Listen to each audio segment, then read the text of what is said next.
Ito na mga lodi, na pumunta po kami sa Naiya 3. Yung pumunta po kami ng Mindanao at dito po kami sa terminal. Naghihintay po kami sa oras kung kailan po kami makaalis. Ang makala po namin talaga mga lodi ay alas 12 ng gabi kami makaalis. Kaso lang, nabago po ang aming schedule.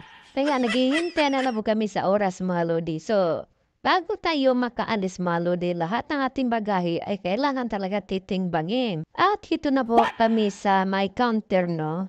Buti na lang mga lodi, ang bait ng naka-interkin po sa amin. Lahat kami dyan ay nagbawas talaga ng karga. Dahil sumobra po kami sa kilo mga lodi. So, buti na lang dyan walang isang na nagkakamera po sa amin na magkakapatid. Lahat talaga kami dyan ay natataranta dahil bawat kasi nga po, ang troller po namin ay kumakarga po siya ng 9. So, kailangan talaga magbawas po kami na kailangan 7 kilos na lang. At yung oras na yan mga lodi, dahil nagbawas po kami ng karga, no? Kung titinan mo mga lodi, parang nag-ukay-ukay kami lahat. Buti na lang, bawat isa sa amin, meron po kaming ekstrang dalang mga bag. At pagkatapos namin dyan mga lodi, dahil nga nakatimbang na, so naghahanap po kami ng pwesto namin dahil medyo mapahaba pa po ang oras. At yung iba, nakikita po natin mga lodi, mayroon nagsisilpon, may nakaupo, yung iba inaantok, yung iba naman natutulog. Pero kami dyan mga lodi, dahil para hindi kami antokin, magdamag po kami talaga dyan na walang tulog. Hindi ka talaga makakatulog dyan mga lodi dahil maraming mga tao. So ginawa namin dyan, nagkapi-kapi muna kami. Yan, patayo-tayo talaga dyan si Inday, charot, para naghanap ng gustong kakainin. Dahil sa sobrang lamig mga lodi, no, pagkatapos namin dyan, uminom ng kape, paulit-ulit pa akong bumalik sa CR.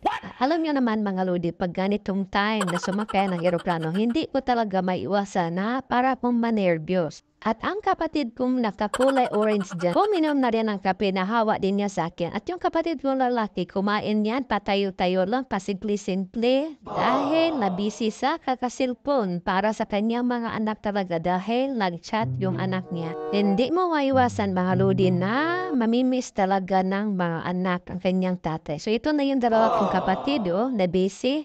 Tingnan nyo at yung iba pa naming bagahe ay nasa tabi. At itong eroplano na sasakyan namin mga lodi, madaling araw na yan, no? Mga 4:45. So yan, nakaupo at nakaplastar na po ang lahat. At yung mga bagahe namin ay nakalagay na po sa ibabaw. At siyempre naman mga lodi, kapag nakaplastar ka dyan, di naman agad-agad dumilipat yan at may marami pang mga pasahero na sa dulo mga lodi, no? Buti na lang ako ay malapit-lapit lang mismo sa CR. Pag ako'y tinawag sa kalikasan ay malapit lang kasi nga ako talaga. At hindi maiwasan talaga mga lodi nga. Dumating talaga ang hindi maiwasan po natin talaga kung ano ang nasa isip natin. Siyempre nasa ibabaw ka ng alapaap mga lodi, no? Kaya walang ibang solusyon. Ako dyan ay nalangin na lang talaga.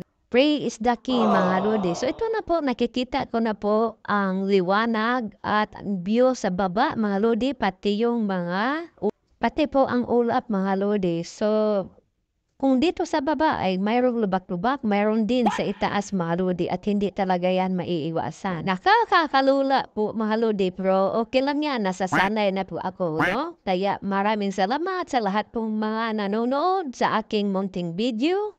Maraming salamat. God bless us all.